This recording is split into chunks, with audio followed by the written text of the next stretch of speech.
అవసరం లేని చోట అతిగా మాట్లాడి కష్టాలు కొని తెచ్చుకోవద్దు.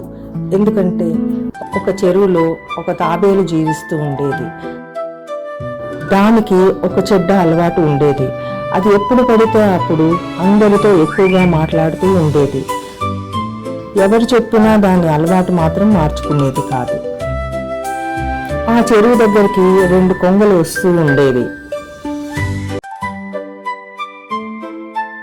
ఇక తెలిసిందే కదా, మన తాబేలుకు ఆ 2 కొంగలకు మంచి స్నేహం కుదిరింది. ఆ ముగ్గురు ఎంతో సరదాగా ఉండేవి. ఎండాకాలం కావటంతో ఆ చెరువులోని నీరు ఎండిపోసాగింది. 2 కొంగలు తాబేలుతో ఇలా అన్నాయి: ఈ చెరువు నీరు రోజు రోజుకి ఎండిపోతూ ఉంది, అందువల్ల చేపలు కూడా తగ్గుతూ ఉన్నాయి. రేపటి నుంచి మేము ఇక్కడికి రాము అని. ఈ అడవి మధ్యలో ఉన్న ఒక చెరువులో నీళ్లు చాలా ఉన్నాయి, ఇంకా అందులో ఎన్నో రకాల చేపలు ఉన్నాయి, అక్కడికే వెళ్తాం మేము అని అన్నాయి. ఒంటరిగా ఉండటం ఇష్టం లేని తాబేలు తను కూడా అక్కడికి వస్తానని తమతో తీసుకెళ్ళమని అడిగింది.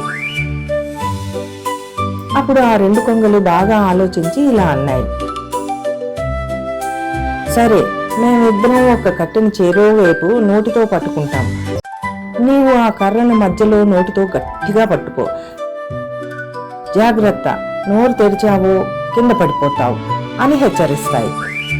అనుకున్నట్లుగానే 2 కొంగలు ఒక కర్రను చెరువు వైపు నోటితో పట్టుకున్నాయి. తాబేలు ఆ కర్రను మధ్యలో తన నోటితో గట్టిగా పట్టుకుంది. 2 కొంగలు గాలిలో ఎగరటం మొదలుపెట్టాయి.